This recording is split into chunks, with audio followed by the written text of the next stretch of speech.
Okay, I'm not sure this is the first one, KSP problem you're getting, but it's the first of many that I'm going to type and tape. Sorry, I meant to say tape. Answer the following questions related to the solubilities of two silver compounds. This is silver chromate and this is silver phosphate. First question, silver chromate dissociates in water according to the equation.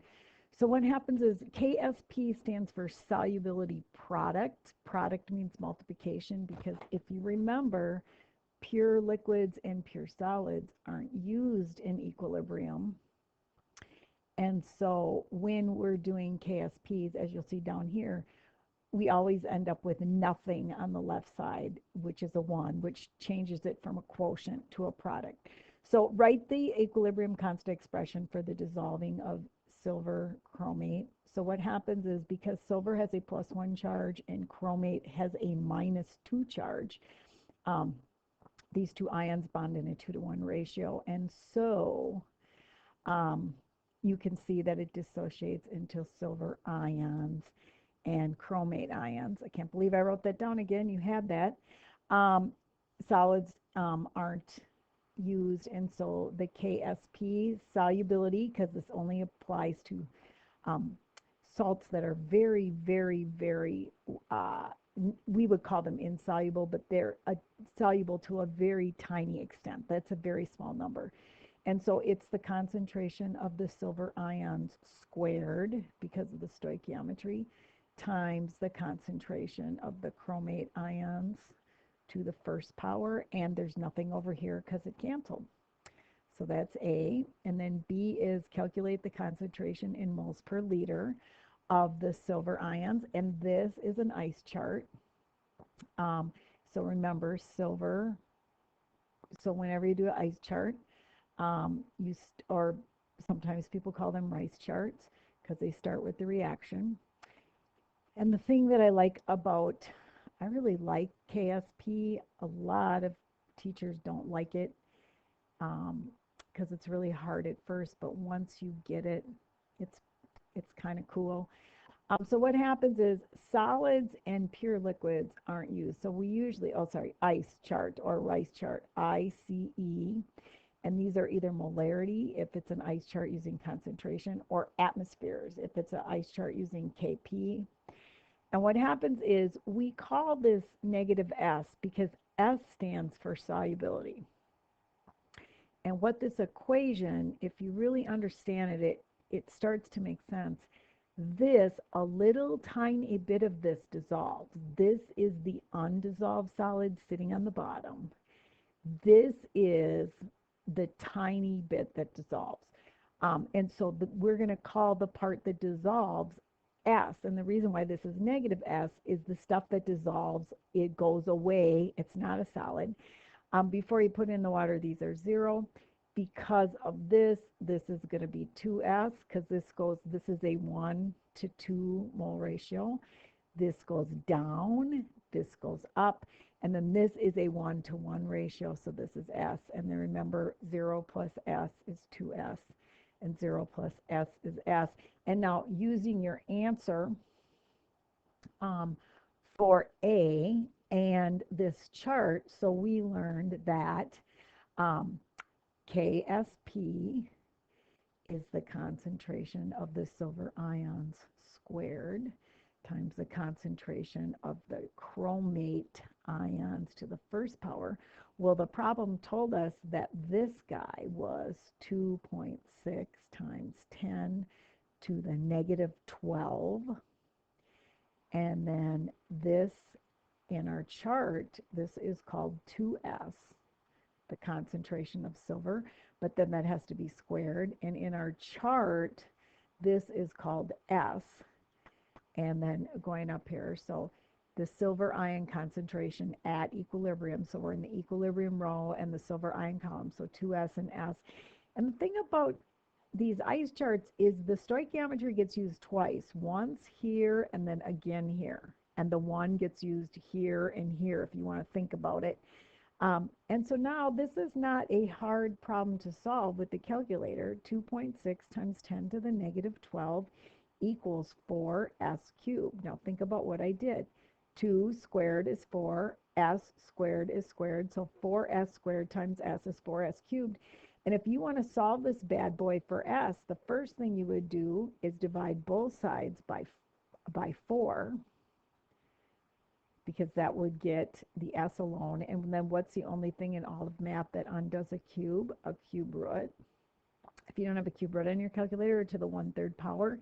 And when I put this in my calculator and round to 2 sig figs, I got 8.7 times 10 to the negative 5 molar. Now, the weird thing about ice charts is rarely is the answer that comes off for S the answer to the problem, because if you come up here, they want the concentration of silver. Well, the concentration of silver is not S. We defined the concentration of silver as 2S.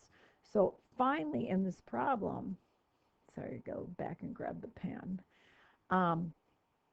The concentration of the silver ions is defined as 2S. So we have to take 2 times 8.7 times 10 to the negative 5 molar. And if you do that, you get that the answer is 1.7. It says 1.74, but we can only have 2 sig figs. So 1.7 times 10 to the negative 4 molar, because we end up having to, sorry, this should be a times, not a decimal point, because this ends up being the answer to the problem. 1.7 times 10 to the negative 4. Love this question, because what is the maximum mass of silver chromate that can dissolve? Going here, S stands for solubility. S is solubility. It happens to be molar solubility. Their solubility is usually grams per liter. Molar solubility is moles per liter, but you always have to do an ice chart in molarity. So we know that the solubility is 8.7 times 10 to the negative 5th. Now this is kind of interesting. This is just an exercise in the factor label method. We know from part B that S is the solubility, which is the maximum mass that would dissolve, came out to be 8.7 times 10 to the negative 5th moles per liter. And then in the problem, 100 milliliters is 0.100 liters. So now we're in moles, but it asked for mass, so I have to get a periodic table out. We have 2 silvers at 107.87, and then we got 1 chromium at 52.00, and then we got 4 oxygens at 16. And when I add those all together on a calculator, you will get 331.74 grams per mole. That's the molar mass. Well, coming up here, moles is on the top, so 1 mole goes down. And the 331.74 grams goes up. And something interesting, this has 2 sig figs, this has 3, this has 5. We only get 2. And if I do this problem, I get 0.0029 grams of, that's a very small solubility. In the other parts of the course, we say that if less than 3 grams dissolves in a liter, we say it's basically insoluble. So these problems apply to salts that we would traditionally say are insoluble, but there's just a tiny, tiny, tiny bit. This is a Le Chatelier's principle again, because here's the deal. You go back to your original equation, and what happens is, remember, when this is very, very slightly soluble and when it dissolves, because of the 2-to-1 bonding ratio, for every, you get 2 moles of silver ions for every 1 mole of chromate ions. When I teach this to college prep chemistry kids, I make them do words first. Silver, chromate.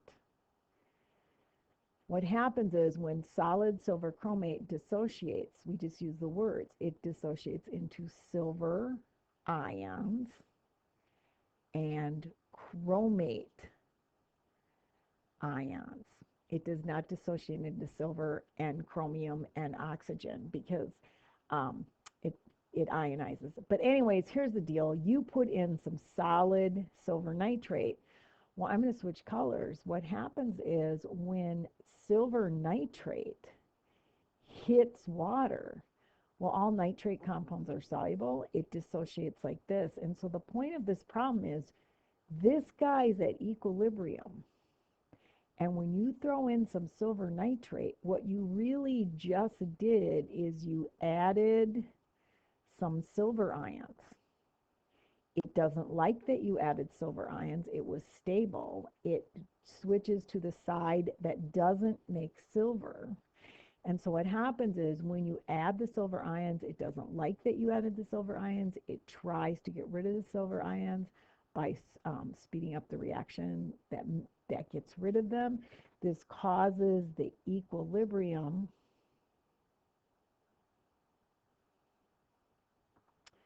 to shift left.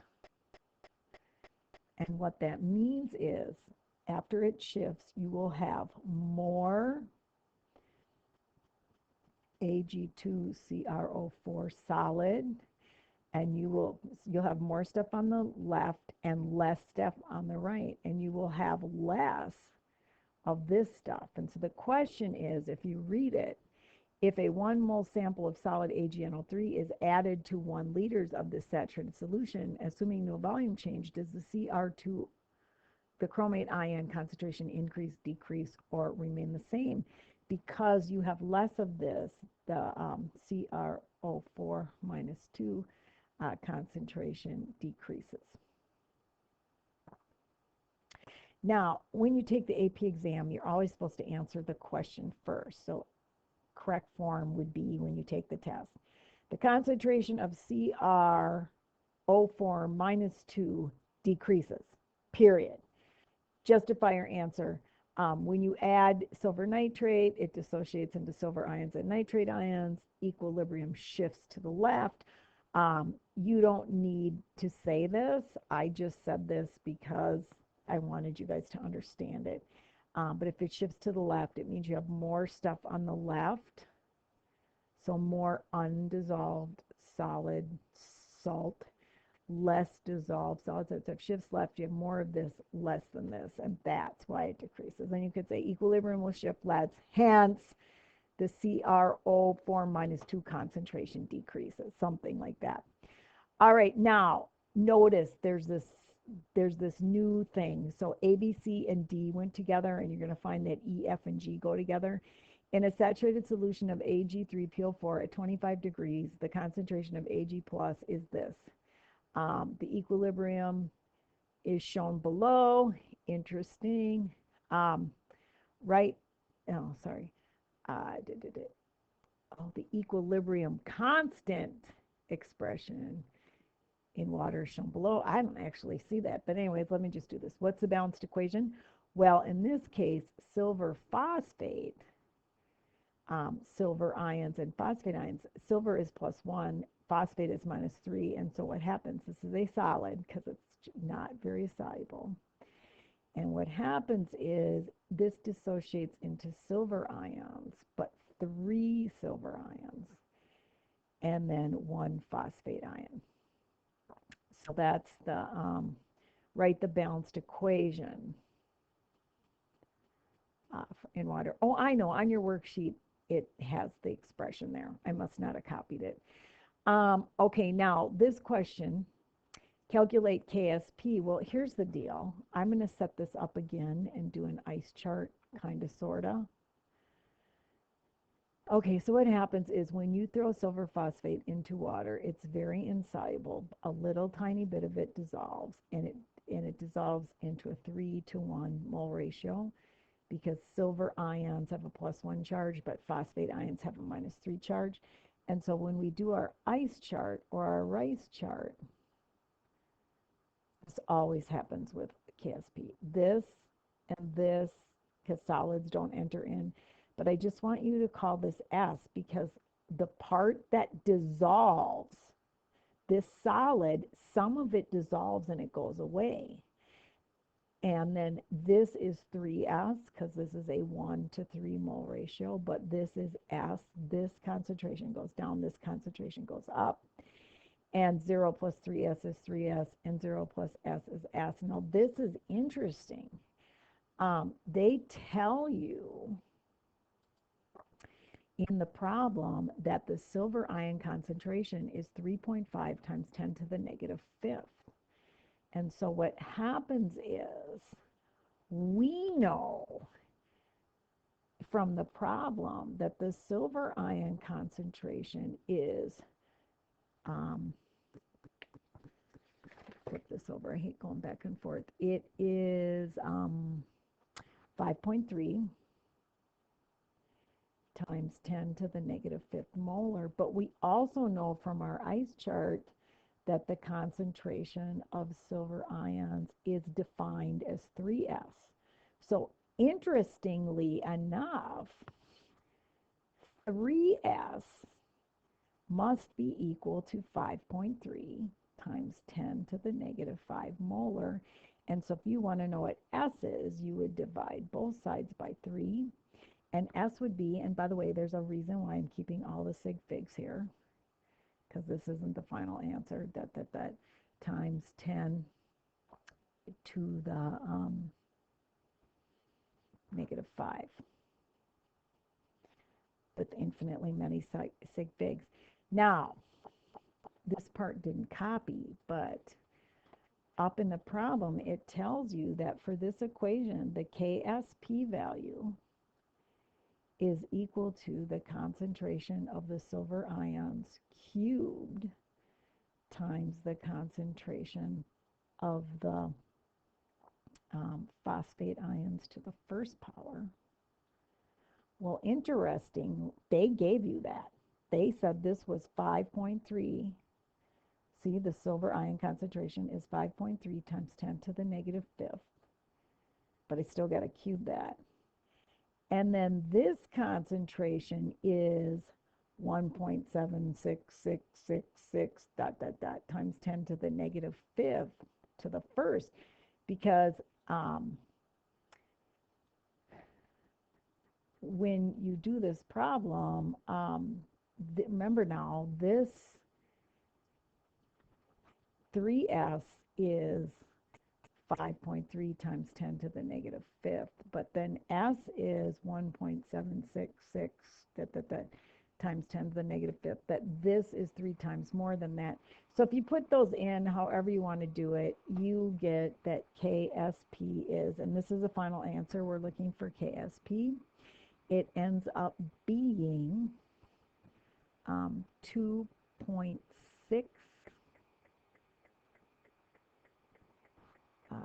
sorry, where did I write that? Sorry, 2.6 times 10 to the negative 18, I believe. Very small number. So that's a KSP value. All right, and last problem. This is a crazy problem. A 1 liter sample of a saturated silver phosphate solution is allowed to evaporate to a final volume of 500. What is it? Here's the weird thing about KSP. So here's my bowl. Here's my water. And the reason why this is in equilibrium, here is the solid Ag3PO4. Little tiny bit of it dissolves, and for every 3 pieces of silver ions that come off, 1 phosphate. And these are in equilibrium. Some of these dissolve, and then the particles hit the solid and they crystallize. And what happens is you leave this open and it evaporates, and some of the water leaves. But here's the interesting thing, and this is how you make rock candy. As the water leaves, you have less volume. But because there's less volume, a lot of this silver phosphate solidifies back out. And here's the thing, this is the most important thing.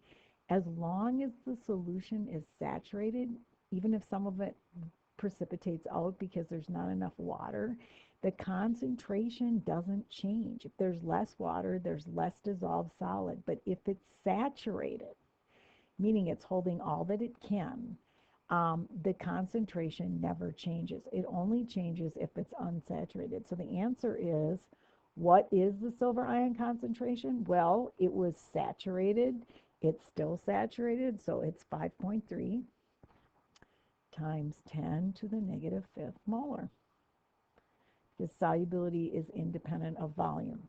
If you have less volume, some of the dissolved ions precipitate out, but you still have the same concentration. You have less dissolved, but you have less water, and the concentration does not change.